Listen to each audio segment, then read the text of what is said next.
कहानियों की क्यारी में आज की कहानी है पंचतंत्र की कहानी ब्राह्मण, चोर और दानव।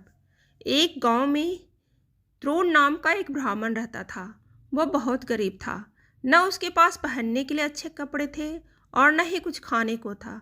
ब्राह्मण जैसे तैसे भिक्षा मांगकर अपना गुजारा कर रहा था।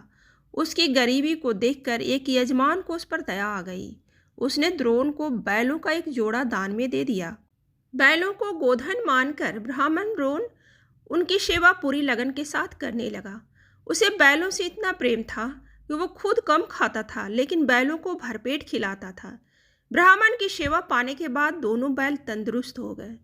एक दिन हट्ठे कट्ठे बैलों पर चोर की नज़र पड़ी। बैलों को देखते ही चोर ने मन ही मन बैलों को चुराने की योजना बना ली।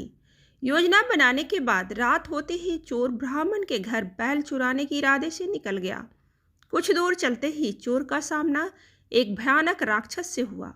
राक्षस ने चोर से कहा, तुम इतनी रात को कहाँ जा रहे हो? चोर ने कहा, मैं ब्राह्मण के बैल को चोरी करने जा रहा हूँ। चोर की बात सुनकर राक्षस बोला, चलो मैं भी तुम्हारे साथ चलता हूँ।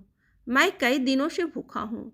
मैं उस ब्राह्मण को खाकर अपनी भूख शांत करूँगा और तुम उसके बैल ले जाना।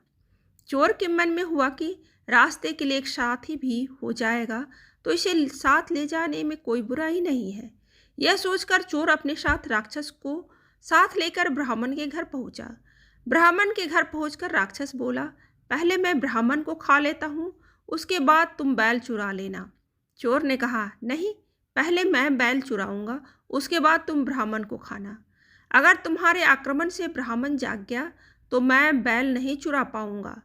फिर राक्षस बोला, जब तुम बैल खोलोगे तो उसकी आवाज़ से भी ब्राह्मण जागकर अपनी रक्षा कर सकता है।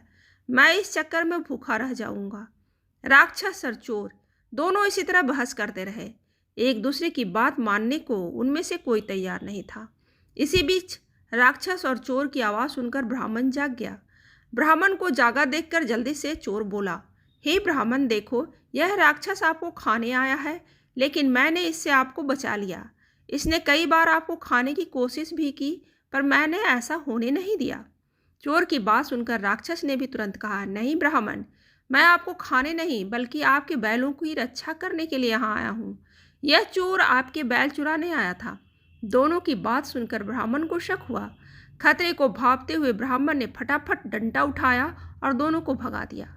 कहानी से सीख, हमें हमेशा परिस्थिति के अनुसार काम करना चाहिए, जैसे इस कहानी में ब्राह्मण ने किया।